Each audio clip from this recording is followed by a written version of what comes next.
What's up, guys? Today we are going to make a lacrosse stick. I read an article about 3 years ago on Cubans and the DIY engineers that were bred out of necessity. After 1959, things were hard to come by in Cuba. Products that were there prior to 59, aged with the country. There's still a lot of old cars there, but repairing them, maintaining them, difficult. So people had to invent ways to do it. They had to find materials to use. But if you look it up, if you look up like Cuban DIY engineers, you'll see some of the amazing things they've built. And after I read that article, I was thinking, well, that's how you grow the game of lacrosse in economically depressed countries or impoverished countries. You give a kid the ability to make something with things he can go find on the street or at the dump, and he'll do it. This is just a dowel. The total cost, I didn't buy any of this. This is stuff I had, but the total cost, if I had gone to buy it, would be about $7. And it's really not that hard. It took me 3 years of occasionally pondering the idea, and then about a week and a half ago I decided I'm gonna do it. I'm gonna make a head. And then once I really started figuring out, it took me a week, but now that I've documented the process, I think I could do it in 1 to 3 hours, and I bet other people could do it in 1 to 3 hours. I used a heat gun, which probably sped up the process, but it can be done with boiling water. So, really, it can be done anywhere, and it can be done with very inexpensive, most likely free materials. So I'm pretty pumped about it. The rest of this video will be me showing how it's done, so let's go.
wanted to touch on this little feature with this head, just in case I forget about it when I'm doing the regular voiceover or whatever, but this is pretty cool.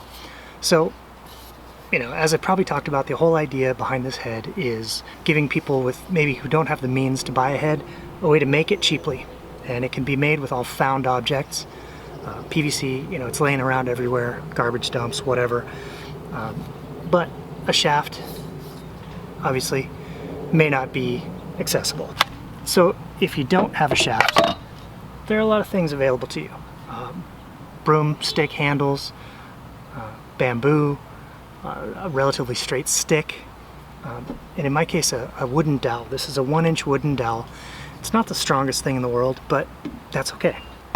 Now the cool thing about this throat is that if you take, you know, obviously a standard head is going to fit on a standard shaft, no problem, but it won't fit on something like this, a 1-inch dowel or probably a broom handle. It's just not designed for it. It's not going to fit. But this one will. So you've got your head, you slide the collar off. Now you've got this split throat, which pops right on. You go to the other end, slide the collar on, and up.